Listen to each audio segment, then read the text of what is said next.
nos acompaña don Román Ángel Pardo Manrique, sacerdote de Burgos, licenciado en Estudios Eclesiásticos y en Teología Sistemática, Orientación Moral y Espiritual.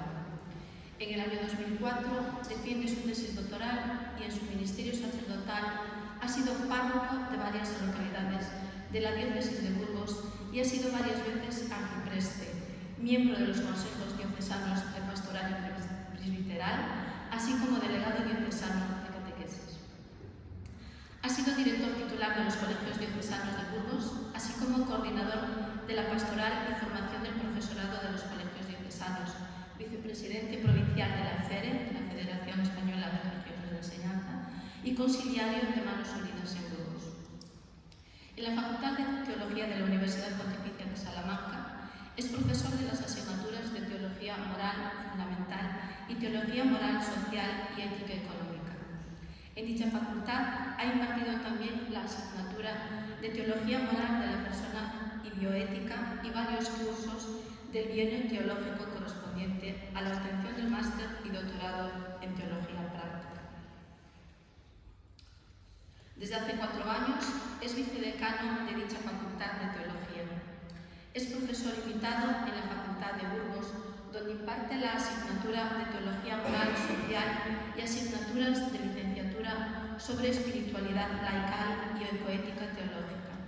Actualmente es también investigador asociado de un proyecto internacional de investigación perteneciente al Instituto de Estudios Europeos y Derechos Humanos de la Universidad Pontificia de Salamanca.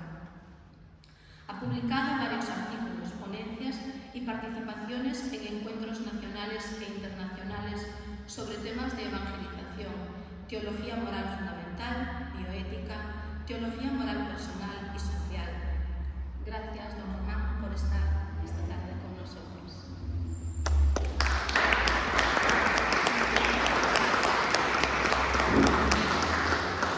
Bueno, pues muchas gracias por la presentación, el recibimiento en esta comunidad.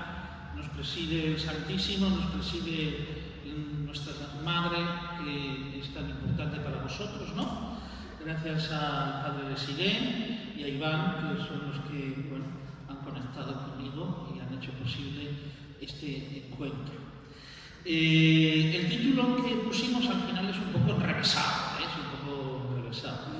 Pasión y resurrección del Señor, fuente de vida, planificación de la vida y de las virtudes. Cuando me llamó el Padre de Siré, me decía que había un texto que le había inspirado un poquito las jornadas de este año cuaresmales, y voy a intentar también tener presente este tono un poco cuaresmal, aunque en cierta medida nos viene dado por el principio del título, ¿no? Pasión y resurrección del Señor, fuente de vida. El texto que le había inspirado al Padre de Siré era de la primera carta de San Pedro, en el capítulo 2, versículos 2 y siguientes: como niños recién nacidos, desead la leche espiritual, pues a fin de que por ella crezcáis para la salvación, y ya que habéis gustado que el Señor es bueno. Leyendo este texto, lo primero que podemos notar es que es un texto que nos habla de nuestra infancia espiritual, de nuestra pequeñez, de que necesitamos alimentarnos, ¿no?, en nuestra vida. Santo Tomás de Aquino decía que los sacramentos son paralelos a la vida del cristiano, y del mismo modo que nacemos, de que somos paridos, pues nacemos en la Iglesia en la pila bautismal por el bautismo. Del mismo modo que nos alimentamos y nos fortalecemos, nos constituimos como personas, vamos creciendo poco a poco y vamos madurando, también recibimos la confirmación y nos vamos alimentando con el cuerpo y la sangre de Cristo. Pero también a veces nos enfermamos y por eso necesitamos el sacramento de la penitencia, y también nacer, lo sabemos bien, es comenzar a morir, y necesitamos el sacramento de la unción de los enfermos. Y también, igual que en la vida social nos estructuramos y formamos sociedad, la Iglesia va estructurándose con los sacramentos del matrimonio y del sacramento del orden. Y mientras tanto vamos recibiendo ese alimento espiritual que recibimos a través de los sacramentos y esa gracia del Señor que nunca nos falta. Y vamos madurando. Pero mirad, lo que voy a decir va a tener 3 partes, pero antes de decir las 3 partes, quiero decir que tiene 3 claves. Que a lo mejor luego las vamos olvidando, pero que quiero decirlas para que las tengáis en cuenta. La primera, todo es don de Dios. Los antiguos cristianos, cuando empezaron a reflexionar sobre la vida cristiana, ya en el siglo IV, en un concilio que se llama Concilio de Orange, decían una cosa que es muy difícil de traducir al castellano y también al gallego. Por lo tanto, lo voy a decir en latín y luego intento traducirlo. Decían que toda acción de acercamiento a Dios, hasta el más pequeño, dice, pius credulitatis affectus, es sobre todo acción de Dios en nuestras vidas.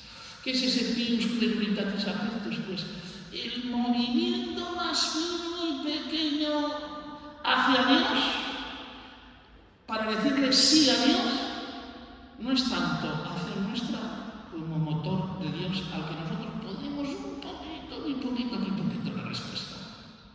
Todos son de Dios.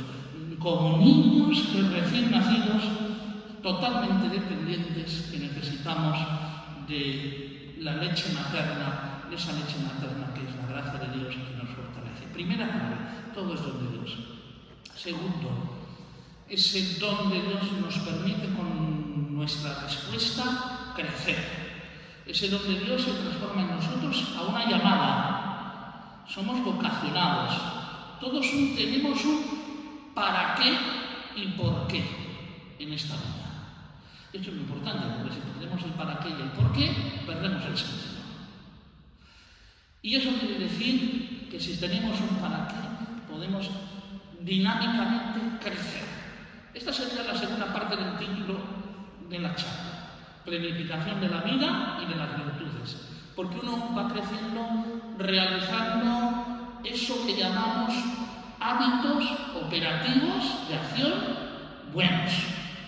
Claro, también pueden ser malos, pero nosotros nos vamos a fijar en los hábitos operativos buenos. Segundo mensaje, pues segunda clave, es que todo es don de Dios, pero podemos crecer en ese don de Dios con nuestra respuesta. Y tercero, eso implica tener siempre clara el principio y la meta. El principio y la meta. El principio y la meta.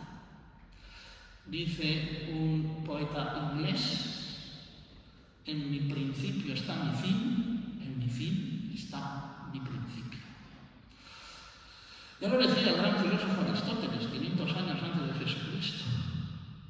Todos tenemos una causa, todo lo que existe tiene una causa, también nosotros, inicial, eficiente, un porqué, ya lo he dicho antes, lo he adelantado.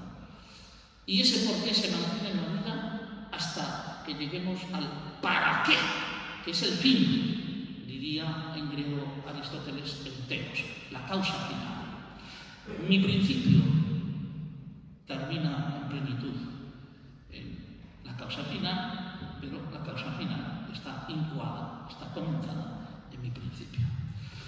Uno puede vivir no se sabe cuántos años, lo importante es que vaya desarrollándose, creciendo.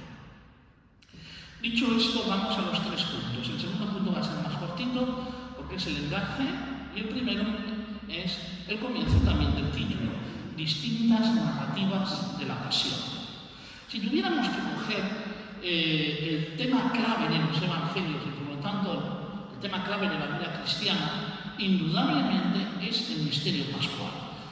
A lo mejor, no sé si os habéis dado cuenta o alguna vez lo habéis leído o os lo han dicho, si cogemos los evangelios, en el fondo, todo el evangelio son preparación para lo que ocurre al final, para lo que celebramos en el triduo pascual de jueves, viernes, sábado y domingo de resurrección, los 3 días santos. Es decir, Jesucristo va a ir preparándose para lo que llamamos el misterio pascual. En Mateo, Marcos y Lucas parece que esa preparación dura 3 años. En Juan lo resume todo en 1 año. Eso dicen los especialistas. No vamos a entrar en ello. Pero el principio y el fin, por lo tanto, para nuestra vida de cristianos, ese es el misterio pascual, que está presente en nuestro bautismo, porque en nuestro bautismo somos ahogados en las aguas bautismales para que ahoguemos y matemos al hombre viejo y saliendo de las aguas bautismales nazcamos a ser hombres nuevos, resucitados, con una vida en Cristo. Con una vida en Cristo. Esto, como es signo y es sacramental, pues nos pasa un poco desapercibidos. Pero decía San Jerónimo, y Benedicto XVI le gustaba decir mucho esto en el fondo es lo que les ocurre a los peces cuando son sacados del mar.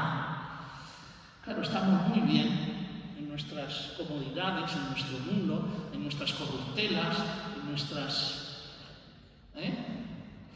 perezas. Y salir del mar y ser pescados para afuera significa morir a lo anterior. Hay que pensar que en el mundo semítico el mar es el mal, simboliza el mal. Hay que salir de ahí. Estamos muy cómodos en el mal. Eso que luego el Papa Juan Pablo II llamaba cogido de la teología de la liberación y de las reuniones de los obispos latinoamericanos en el CELAN, el pecado social en las estructuras de pecado, ¿no? Estamos muy bien en nuestras estructuras de pecado que ni nos damos cuenta que participamos en ese pecado social, ¿no? Y entonces decimos, todos roban, pues yo también robo, o como dicen por ahí, ¿no? En España es mejor no me digas dónde está el dinero, sino ponme dónde está, que ya me encargo yo de quedarme con él, ¿no? Pues claro, hay que salir de las aguas. Estamos muy bien. ¡Bum! Y salimos a un mundo nuevo. Y el pez muere. Participamos en la muerte de Cristo pascual en el bautismo para la nueva resurrección. Dicho esto, fijaos que, y eso es lo que yo quería decir, y este es el tono más fuerte, cuaresmal y pascual para esta charla, es que si en el principio y en el fin y hay un crecimiento y todos son de Dios, esta cuaresma de 2024 para nosotros tiene que ser un don de Dios, tiene que ser una invitación para que nosotros también crezcamos y para descubrir nuestro principio y nuestro fin de la mano de la cuaresma, porque la cuaresma no vale por sí misma, no, la cuaresma vale para llegar al misterio pascual. Lo que está en el principio de la cuaresma es Cristo resucitado.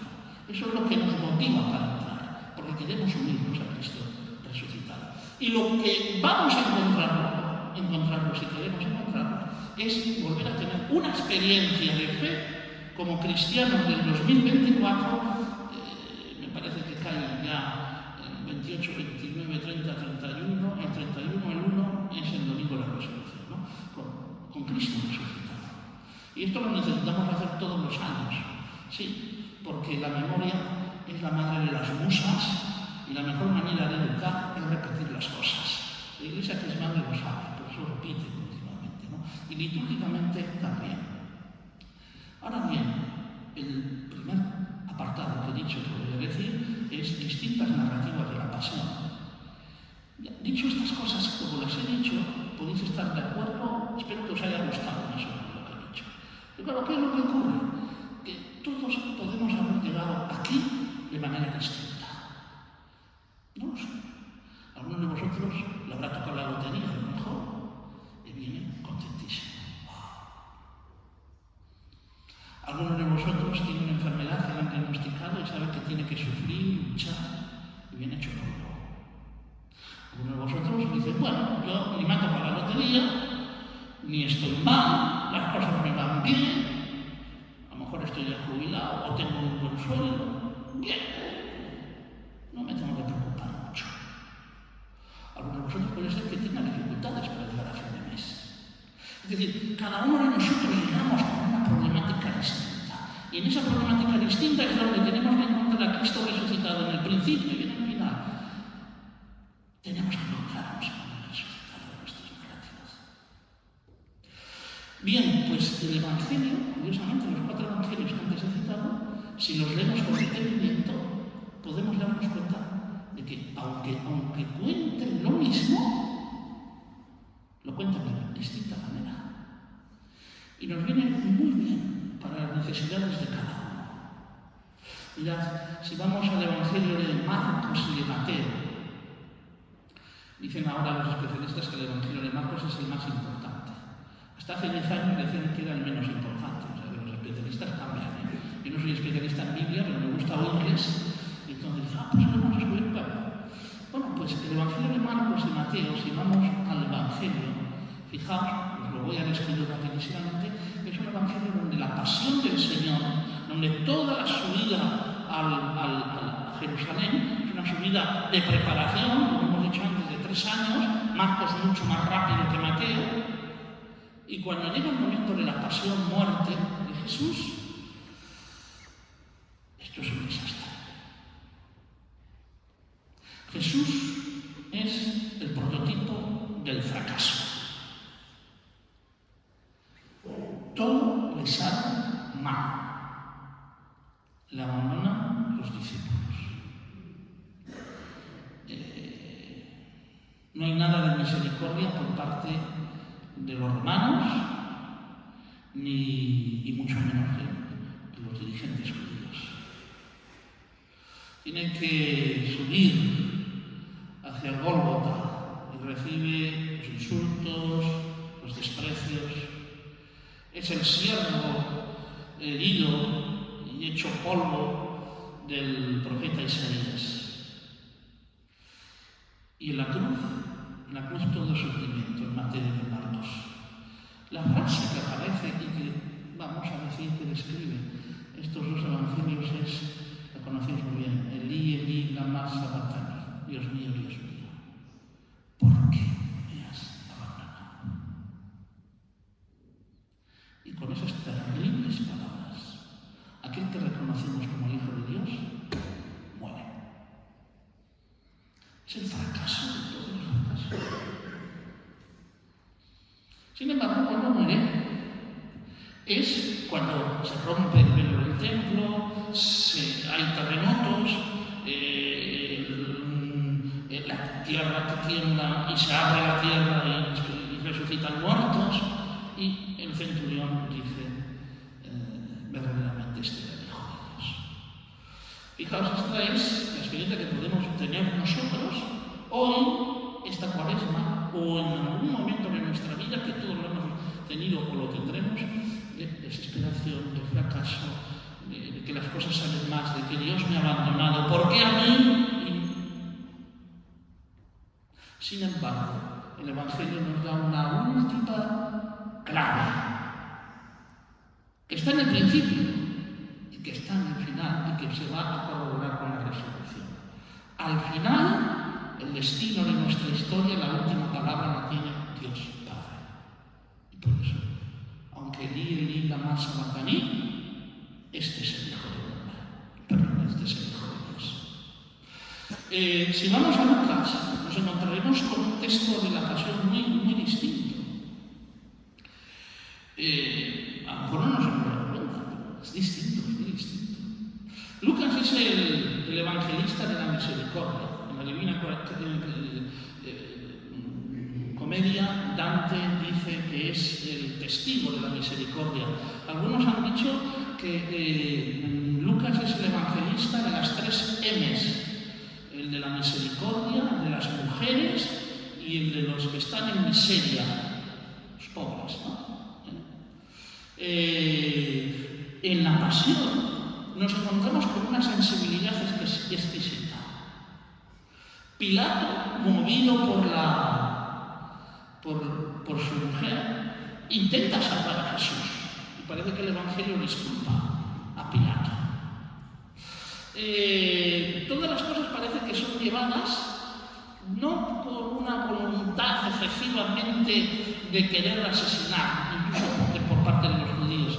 Incluso los discípulos, todavía intentan acercarse. El mismo Jesús disculpa a los apóstoles. En Marcos y Mateo se han dormido y se acabó. Pero en Lucas dice, podéis ya descansar, ¿no? Están cansados. Algunos dicen que es el momento en el que Jesucristo instituyó y fundó la orden de los canónigos de las catedrales. Los canónigos van a las catedrales ya a dormir y a descansar, ¿no? Bueno, pues Lucas es las mujeres lloran y él consuela incluso a las mujeres, no lloréis por mí. Y cuando llega a la cruz Jesucristo incluso perdona. El justo injustamente ajusticiado es capaz de perdonar. Y por eso es el máximamente libre, porque incluso con todo lo que recibe es capaz no solamente de perdonar, sino de reconciliarte. Perdónales, Padre, porque no saben lo que hacen.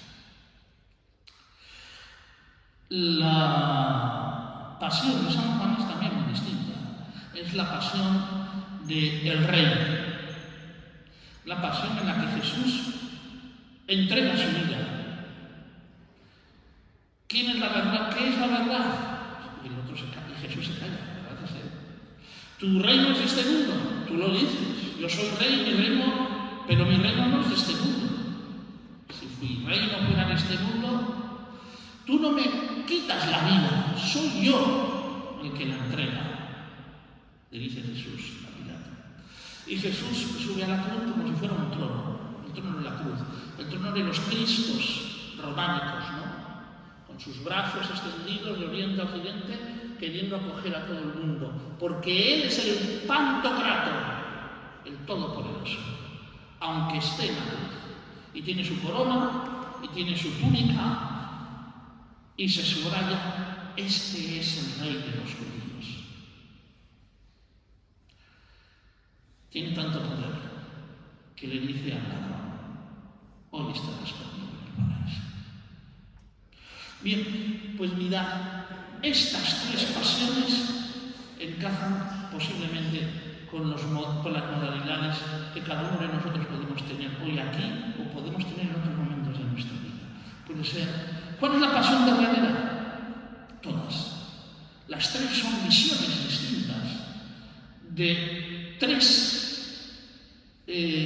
narradores que nos muestran cómo en esa realidad pluridimensional inabarcable que es Cristo Jesús están todas las posibilidades del ser humano, de nosotros. Habrá momentos en que necesitemos leer Marcos y Mateo porque estamos hechos polvo, necesitamos consuelo, necesitamos descubrir, acercarnos al varón de dolores y sentirnos consolados por él. Pero habrá momentos en que nos sentiremos optimistas, alegres, y tendremos que recordar que el único que es Rey es nuestro Señor. Y habrá momentos en los que necesitemos, porque las cosas nos van bien, pues saber enjugar las lágrimas de aquellos que lloran a nuestro lado y repartir nuestro corazón con misericordia, como nos invita Lucas. Pero la pasión es el final, lo sabemos bien. El Evangelio bendice todos los finales felices de todas las historias. Dice un autor católico que es Ronald Tolkien, que alguno le conocerá porque es el autor del Señor de los Anillos. Tiene un librito que se titula Ensayo de cuentos de hadas. El último capítulo lo dedica al Evangelio. Dice el Evangelio bendice todos los finales felices y especialmente nuestras vidas, en la medida en que estemos, como hemos dicho, de cara a Dios. Y eso es posible porque la muerte no tiene la última palabra, sino que es Cristo Jesús, con su resurrección, el que da sentido a esa pasión y muerte. Fijaos, esto es importante. La muerte no habla de Dios. La muerte no habla de Dios. De Dios habla la muerte de Jesús, que resucita. Y por eso necesitamos, y esa es la clave, ese es el final de todo, que es esa resurrección que podríamos concretar en dos encuentros, voy a citar solamente dos, que nos llaman mucho la atención, como es el encuentro de Maús y el encuentro de la pesca milagrosa, donde se describen perfectamente los dos encuentros. ¿Qué es eso de la resurrección? Resucitar es encontrar en la vida a Dios, a Cristo resucitado que da sentido a nuestra vida y descubrirlo en medio de lo enigmático de nuestra vida, porque Jesús nos hace presente directamente, se hace presente sacramentalmente, se hace presente a través de nuestros hermanos, se hace presente a través de saber ver con ojos de fe la vida que tenemos a nuestro alrededor. Por eso los discípulos de Maús no le descubren cuando está a su lado. Es un texto de las primeras comunidades cristianas para decirnos: Dios siempre está a tu lado, descúbrele. Descúbrele. Puedes ir por la vida diciendo incluso que crees en Jesús y no te enteras que está a tu lado. Descúbrele. Alimenta la fe, alimenta la esperanza y alimenta la caridad, el amor. Fijaos que ya voy introduciendo la segunda parte del título, que son las virtudes, ¿no? Las virtudes, estas virtudes teologales fundamentalmente, ¿no? Porque si no vemos con ese colirio para las niñas de nuestros ojos, que es la fe, no descubriremos a Jesús. Nos quedaremos con el pretérito imperfecto más triste de la historia. Nosotros esperamos. Es combativo ese pretérito imperfecto. Son dos discípulos que han seguido a Jesús. Posiblemente en estos 72 que nos habla del Evangelio. Posiblemente estaban en la suerte luego para sustituir a Judas, salió Mateo, pero podrían haber sido uno de estos dos. Nosotros esperamos. Tristísimo. Bueno, nosotros nos quedamos aquí, pero el atardece entra en nuestra casa. Y fijaos, el texto termina siendo un texto eucarístico. En la Eucaristía falla, como dice Santo Tomás de Aquino en ese canto, ¿no? que tantas veces se hacía en latín, falla el aroro devoto, ¿no? Falla la vista, el gusto, el tacto. Cuando estabas entre nosotros, estaba escondida tu divinidad, pero ahora delante de la Eucaristía está escondida tu humanidad y tu divinidad, pero estás aquí presente. Y entonces cuando parte el pan, Jesús se manifiesta. Es una llamada de los primeros cristianos a poner el centro de nuestra vida y nuestra alimentación y nuestro crecimiento en la misa, en la Eucaristía, en el pan eucarístico, en Cristo Jesús que se nos da, que se nos parte y se nos reparte. Otro texto paradigmático es el de la pesca milagrosa de Juan, en el último capítulo 21. Parece que el Evangelio ha acabado y de repente aparece un epílogo, una pesca milagrosa, pero que no es en la vida de Jesús, sino que es post-resurrección. Es un texto fantástico, con muchos simbolismos. El número de los peces, que no se sabe muy bien lo que significa, pero los primeros cristianos se volvieron locos intentando dar un significado a esos números, ¿no? El echar la red a la derecha, eso tiene un simbolismo. El Pedro que le descubre, y Jesús les prepara, muy rápido porque el tiempo apremia, les prepara un pescado asado. El pez es en la cultura semítica comida de inmortalidad, lo mismo que la Eucaristía. Comer de ese pescado es inmortalidad. Además, los primeros cristianos luego van a hacer un juego de palabras con physis, que es pez, y es el acróstico de Jesús, hombre salvador, ¿no? Pero bueno, eso ya es una cosa posterior. El pescado, el pez, es comer la inmortalidad. Pero fijaos, esto es delicioso para ver cómo está presente la Eucaristía, la fuerza, la dinamis, el alimento para nuestro crecimiento y nuestra maduración, y para insertar en nosotros la vida eterna que nos trae el resucitado resucitado y que está presente en la Eucaristía.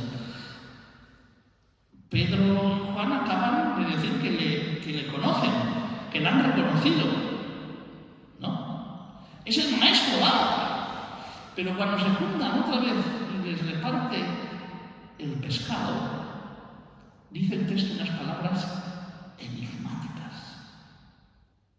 Dice esto el texto: nadie se atrevía a preguntar quién era. Hombre, si ya sabemos quién era. Pero no, dice el texto, nadie se atrevía a preguntar quién era, porque todos sabían que era Jesús. Misterioso. No es tan misterioso si leemos el texto de la resurrección del capítulo 21 de San Juan desde la clave de la Eucaristía nuevamente. En la Eucaristía, cuando nos juntamos los cristianos, si viene alguien por ahí que no sabe nada, lo que se encuentra es, estamos aquí y hay un señor aquí con una copa de vino y unos trozos de pan. No sabe lo que acontece. Pero nosotros, nadie pregunta qué es y quién está ahí, porque todos sabemos que ahí está Jesús, que está nuestro alimento, que está nuestra fuerza, que está el principio incubado también una vez más de nuestro fin, que es la vida eterna. Segundo punto. Aunque, me he introducido ya bastante en él, el segundo punto tenía como título vivir en Cristo con la fuerza del Espíritu, los sacramentos y la gracia. Hemos hablado ya del bautismo y de la Eucaristía, pero también es bueno saber cómo esos sacramentos, esa Eucaristía que recibimos, se tienen que notar, tienen que informar, tienen que alimentar nuestra vida ética, nuestra vida moral. Y con esto volvemos a la segunda parte del título, ¿no? Los cristianos somos gentes que creemos en el tacto, en la carne, porque Dios ha hecho carne. El otro día, hablando con mi decano, comiendo, pues no sé cómo salió la conversación de la inteligencia artificial, de las redes digitales, de esta globalización que existe, de la posibilidad de que dentro de poco haya transhumanos, cyborg, robots que parezcan humanos pero no lo sean. Y uno puede pensar, ¿y dónde está Dios en todo eso? ¿Qué podemos ofrecer los cristianos en medio de esa sociedad? ¿Hay sitio para Dios? Bueno, pues yo creo que la respuesta está que la aportación del cristianismo sigue siendo la misma. Es la carne, el tocar, el amar, el acariciar, en enjugar las lágrimas, en curar las heridas, en pasear, en encontrar los momentos bellos de la vida, en superar las dificultades, en el sacrificio materno, todo lo que tiene que ver con el contacto. Esa es nuestra respuesta, porque Dios ha hecho hombre. No sé si decirlo, llegábamos a una conclusión que es de un filósofo amigo mío. Si nuestro Dios es un Dios que solamente le tenemos en la cabeza, que es perfecto y que todo lo puede hacer, y que todo se estructura y que incluso podemos demostrar su existencia matemáticamente y con plena lógica, no os preocupéis porque entonces los robots también podrán creer en Dios. Se darán los algoritmos, creerán en Dios, tendrán fe, pero esa no es la fe del cristiano. La fe del cristiano es la salir de sí mismo. Y por eso también eso implica descubrir con ojos dónde tengo que desarrollarme éticamente y dónde tengo que mi forma de vida como cristiano. Hay que descubrir y volver a afirmar todas esas cuestiones que sabemos que no están tan claras actualmente, pero que todos sabemos que son clarísimas, sobre todo cuando las sufrimos. No está bien mentir, no está bien robar, no está bien matar, no está bien pegar la zancadilla, no está bien. Le demos la vuelta que le demos. Y eso nosotros y todos, porque el Dios que nos ha salvado es el Dios de la creación, desde el principio es el mismo Dios. Y nos ha dejado con esta recta razón y con esta voluntad para poder conocer el bien y la verdad. Por lo menos vislumbrarlos. Y allí es donde tenemos que ir desarrollando las virtudes. Esas virtudes teológicas y humanas que son hábitos operativos buenos, de tal manera que en la medida que me hago bueno, en la medida que hago el bien, me hago bueno. Desarrollando la fe, desarrollando la esperanza, desarrollando la caridad, que son esas tres virtudes que antiguamente los filósofos clásicos no le daban mucha importancia, eran secundarias. Las principales eran la prudencia, la justicia, la fortaleza, la templanza, las cardinales, ¿no? Pero para los cristianos ahora hemos descubierto que hay unas más importantes, que son la fe, la esperanza y la caridad. Y una vez que lo hemos descubierto, es que lo son.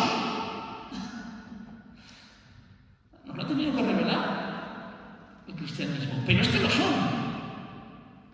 Tiene un libro precioso, Pedro Laimentrago, que se titula Creer, Esperar y Amar. Os recuerdo quién es Pedro Laimentrago, pensador español, médico, psiquiatra, filósofo, teólogo. Se le ha apartado un poco, porque como estaba un poco metido en el mundo del franquismo y tal, pues es un hombre muy interesante sus escritos. Además tuvo su crisis de fe, por lo cual es muy interesante también leerle porque ves cómo sale de esa crisis, ¿no? Y Pedro Laimentrago en ese libro dice una cosa, lo dice en griego, pero luego lo explica. Dice, todos los seres humanos somos písticos, empíricos y agápicos. ¿Y qué quiere decir esto? Písticos es, pues, la fe en acción en griego, pasándolo al castellano, ¿no? Una cosa así. Es decir, necesitamos, dice, creer y ser creídos, esperar y ser esperados, amar y ser amados. Ahí están las tres virtudes. En la medida en que algo de esto falle, empieza a fallar nuestra psicología, aparecen nuestras neurosis, nuestro estrés, nuestras depresiones, nuestras dudas, nuestros rencores, nuestras psicosis, nuestras esquizofrenias. Los cristianos, es el planteamiento de lo que dice Pedro Laimentrago, sabemos ya de antemano que hay alguien que cree, espera y ama a nosotros, que es Dios, y que eso nos llena para también nosotros creer, esperar y amar en los demás. Porque si no descubrimos que alguien cree, espera y ama, eso lo saben muy bien los psiquiatras. Esto implica un fallo en nuestra evolución psicológica y luego proyectamos nuestras fracturas a los demás. No sabremos tener fe ni confiar en nadie, no esperaremos en nadie, ni amaremos a nadie. Y por eso es necesario en ese caso la terapia. Bien, pues nosotros sabemos, tenemos algo adelantado. Cristo, Dios, Padre, Hijo y Espíritu Santo, cree en nosotros, espera en nosotros y nos ama. Y nosotros así podemos creer, esperar y amar a los demás. Creer, esperar y amar este mundo. Saber también comportarnos con las cosas creadas. Y lo más difícil, entonces creceremos nosotros mismos y también confiaremos en nosotros mismos, esperaremos en nosotros mismos y nos amaremos a nosotros mismos, que posiblemente es lo más difícil. Lo más difícil es perdonarse a uno mismo. Estamos en Cuaresma. Pues lo más difícil es perdonar nuestros propios errores. Y no los perdonamos pues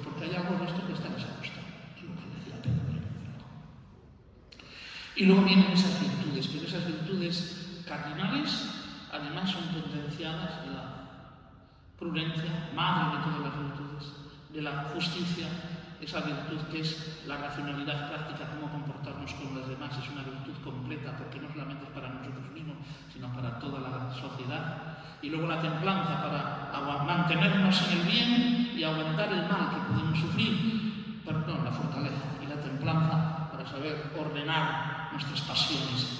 Bien, pues esto queda elevado con las virtudes teologales, con los dones del Espíritu Santo, con los frutos del Espíritu Santo. Tercera parte y final. Bien, yo creo que tercera parte y final. La tercera parte es vida virtuosa como plenitud de la vida moral. Ya nos hemos introducido en ella.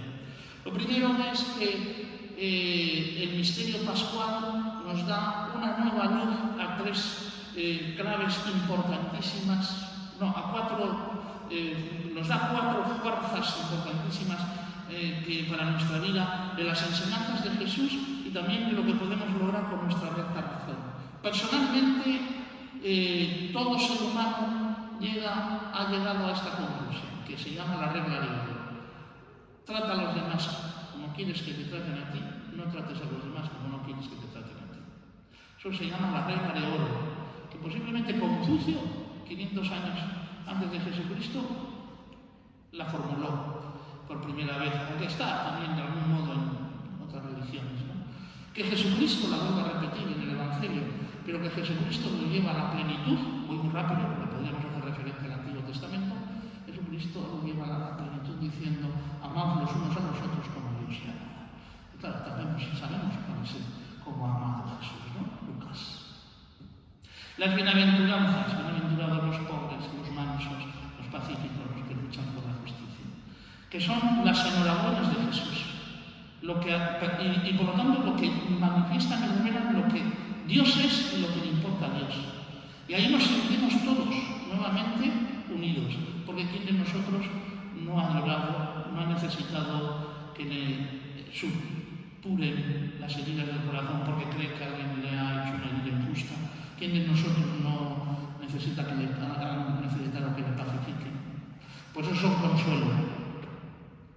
Y son también responsabilidad, porque también nosotros debemos enjugar las lágrimas de los demás. La misericordia, dar el corazón a aquel que lo necesita, y que es el examen final por el que nos examinarán al final. Tuve hambre, me disteis de comer, tuve sed. Venid, benditos de mi Padre. En eso consiste, en todo esto que hemos dicho, la santidad. Ya veis que la santidad consiste en crecer. A veces en meter la pata e ir hacia atrás, pero si lo reconocemos, el orgullo del cristiano es que nos reconocemos pecadores redimidos. Por eso no somos una ideología, por eso no somos un presidente de un partido político, porque los presidentes de un partido político le pillan a uno, lo que tiene que decir es que no pasa nada, que no está bien, pero bueno, nosotros no lo hemos hecho mal, realmente, son nosotros los que lo hacen mal. No, en cristiano comenzamos siempre diciendo que somos pecadores. Y si olvidamos eso, esa es nuestra grandeza, pecadores. Eso sí, pecadores redimidos. Segundo, aquí lo voy a leer. Es un texto de mi maestro, antes de eso. En cuanto a iglesia, segundo punto de este tercer punto. En cuanto a iglesia, eso era a nivel personal, a nivel eclesial.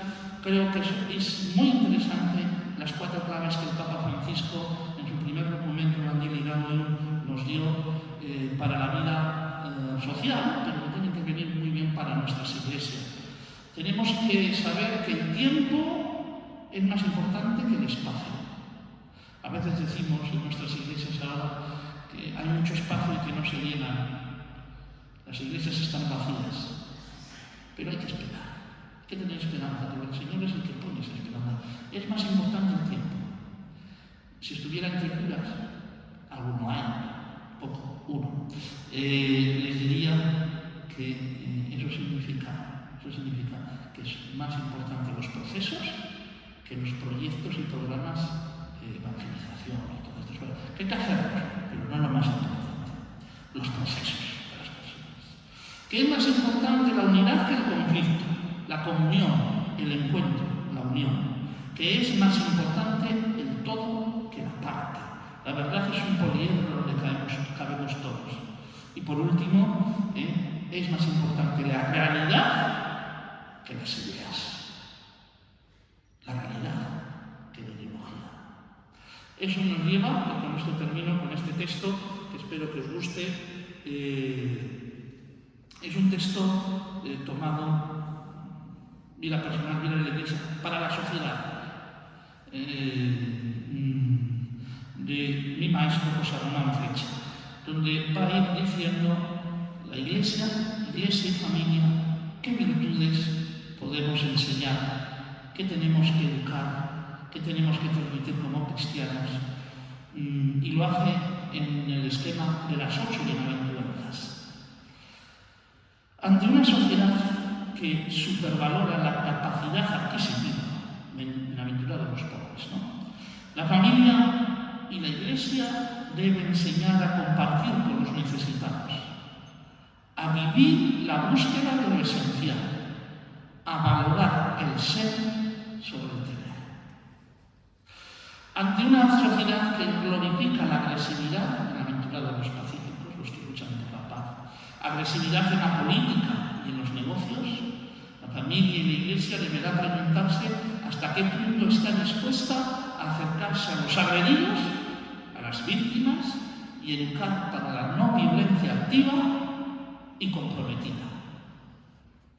Ante una sociedad que trabaja para lograr, que busca la diversión por sí misma, la familia y la Iglesia cristiana deberá estar dispuesta a enjugar las lágrimas y a saberlos recorrer los caminos y las lecciones de la cruz de cada día. Ante una sociedad que ansía el hartazgo y la satisfacción, bienaventurados los que tienen hambre, la familia cristiana tendrá que preguntarse por dónde se encuentra el rostro del hambriento y del sediento y a mantenerse en la búsqueda y en el inconformismo de los insatisfechos e inquietos. Tenemos que ser inquietos. Ante una sociedad que se evade de las necesidades ajenas y que busca disculpas para huir del lamento de los hombres, los cristianos entenderán como deber ineludible el tender la mano de modo compasivo a los que se encuentran tumbados y caídos a la vera del camino. Ante una sociedad que institucionaliza la mentira, el fingimiento y el cinismo de los poderosos, la familia cristiana, la Iglesia, se adiestrará para educar mentes que busquen la verdad, la única que nos hace libres, y sin un precio, porque es muy fácil venderse. Ante una sociedad que convierte la guerra en el máximo negocio, los cristianos lucharemos para crear espacios de reconciliación, tendiendo a ser una verdadera escuela donde se formen los soñadores de la concordia y luchadores de la paz. Ante una sociedad que condecora a los arribistas y convierte la tolerancia en ventajismo mientras se venden los ideales, los cristianos deberemos promocionar el sentido de la fidelidad y del compromiso, sabedores de la importancia en educar caracteres y personalidades tenaces, invencibles, indomables, firmes incluso ante la persecución. Bueno, pues voy a terminar. Dicho todo esto, sin embargo, siempre tendremos esa duda y será incómodo preguntarnos si sabemos transmitir, si sabemos realizar todo lo que hoy hemos repasado. Con la gracia de Dios podemos dar caminos, porque como digo, lo importante es avanzar, dinamismo. Poco, mucho, pero avanzar.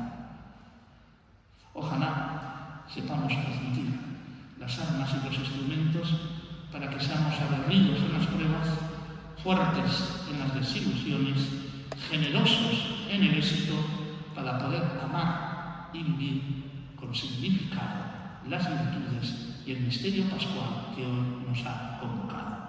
Pues muchas gracias.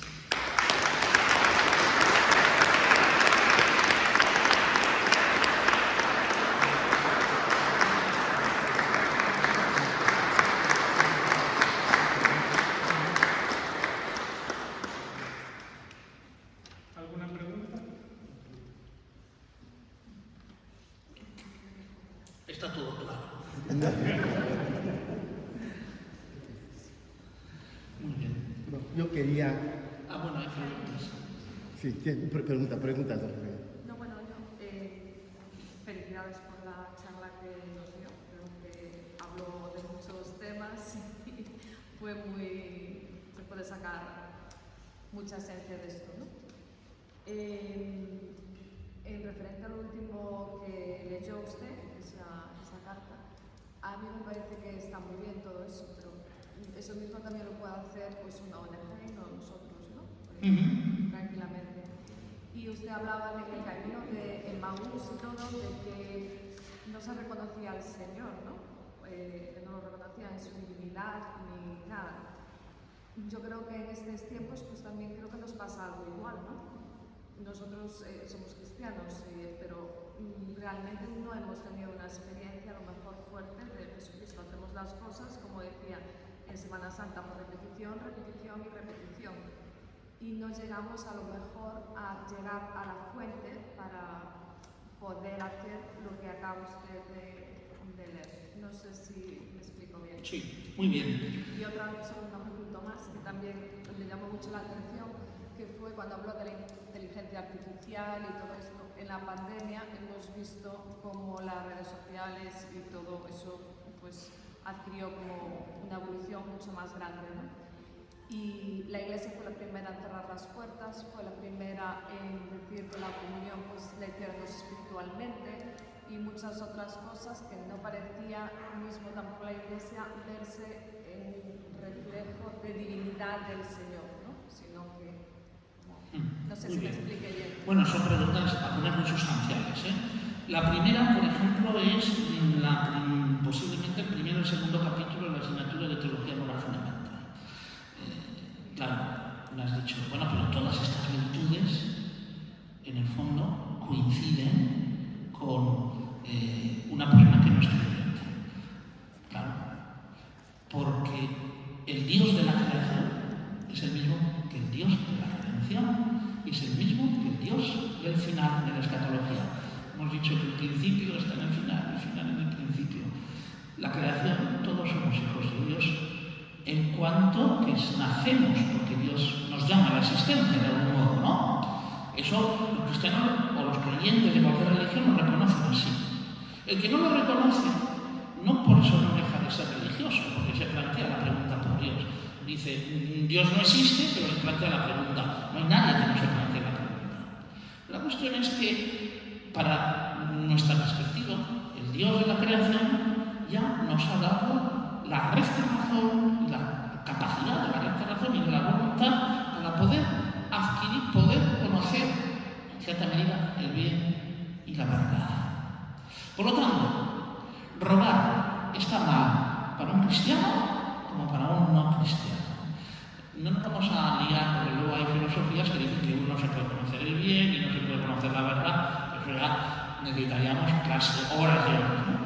Entonces, mira, el mismo Concilio de Trento, siglo XVI, dice, lo voy a decir con mis palabras, esto: cualquier hombre y cualquier mujer, de cualquier tiempo y cualquier lugar, con el uso de la recta razón, puede llegar a alcanzar qué es lo bueno y lo malo, lo que se llama técnicamente la ley natural. Para los judeocristianos se nos ha facilitado el trabajo, lo tenemos más fácil. ¿Y por qué? Porque Dios ha dado a Moisés los 10 mandamientos, que son expresión de la ley natural. Por lo tanto, lo tenemos todavía más fácil. Pero cualquiera puede conocerlos, por lo tanto puede saber las virtudes. Y termina diciendo el Concilio de Trento. Y ahí está la diferencia ya con el cristianismo, y lo que sale de esta última afirmación. Sin embargo, sin la gracia de Dios, primera clave, todos, ¿no? Sin que pase mucho tiempo, nadie es capaz de mantenerse en el bien y no incumplir algunos de los mandamientos de la ley natural. Esa es más o menos la respuesta a la primera pregunta. Es decir, claro, hay teólogos que luchan por sacar la especificidad de la moral cristiana. Es difícil. Yo soy de los que buscan una vía media. Es un tema discutible dentro del ámbito teológico. Yo soy de los que buscan una vía media. Es decir, lo que podemos alcanzar por la recta razón y también en sociedad, no solamente individualmente, sino en sociedad, queda corroborado por y que está en el Dios de la redención, queda corroborado por el Dios de la redención. No he venido a abolir la ley, podemos decir. Y no solamente eso, nosotros lo hacemos con un sentido distinto, un sentido que ha dado Cristo Jesús, que es la bienaventuranza, la misericordia, etc. La segunda pregunta, o la segunda cuestión, era lo de... me acuerdo de la tercera, la segunda era... sobre la divinidad de Dios, ¿no? Ah, sí, que nos podemos ir. Yo creo que ha hecho referencia a ello. Es decir, nosotros puede ocurrir que también estemos en ese pretérito imperfecto, ¿no? Nosotros esperábamos y nos olvidemos que Dios está con nosotros, pero tenemos que desarrollar la fe, la esperanza y la caridad.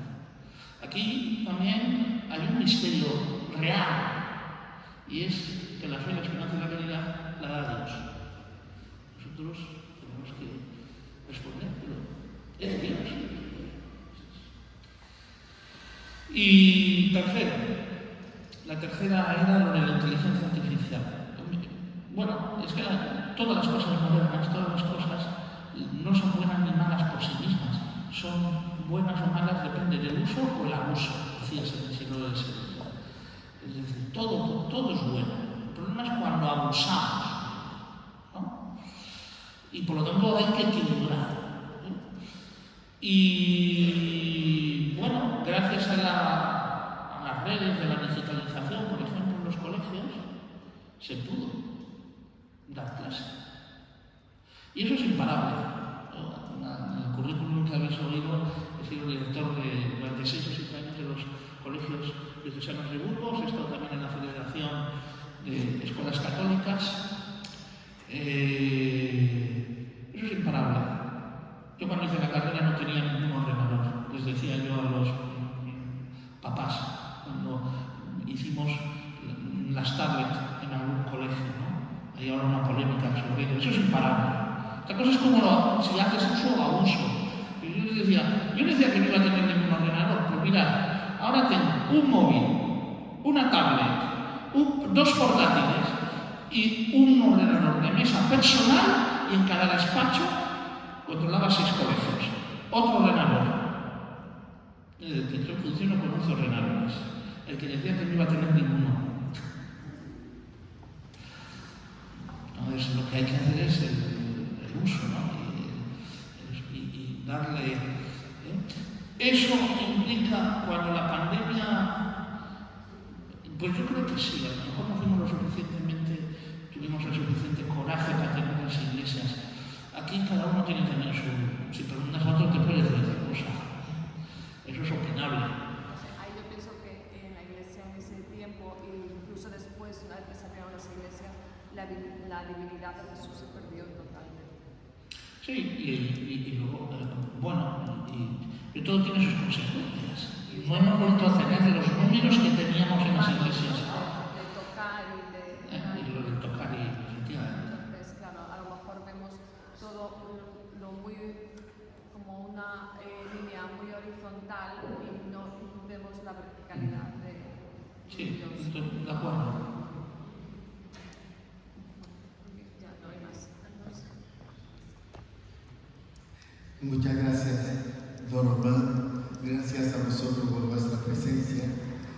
Nos ha aportado algo. Seguimos pidiendo al Señor que nos ayude para que poco a poco nos abramos a la formación, porque somos humanos, pero también Dios nos ha dado una inteligencia, y esta inteligencia a través de la